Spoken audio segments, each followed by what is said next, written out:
आणि यानंतरची एक धक्कादायक बातमी आहे नागपूरमधून। नागपुरात साखरपुड्यामध्ये गोळीबार झाला आणि याच गोळीबारामध्ये 4 जण गंभीररित्या जखमी झालेत। पैशाच्या वादातून साखरपुड्यात गोळीबार झाला। नागपूर जिल्ह्यातल्या मोहप्याजवळची ही घटना आहे।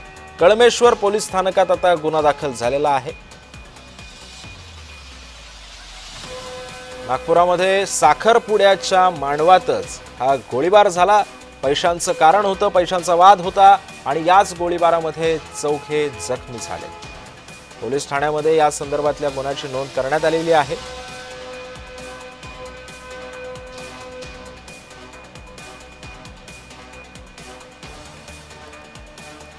नागपुरामध्ये साखरपुड्यात गोळीबार झाला आणि याच गोळीबारात 4 जण गंभीररित्या जखमी झालेले आहेत।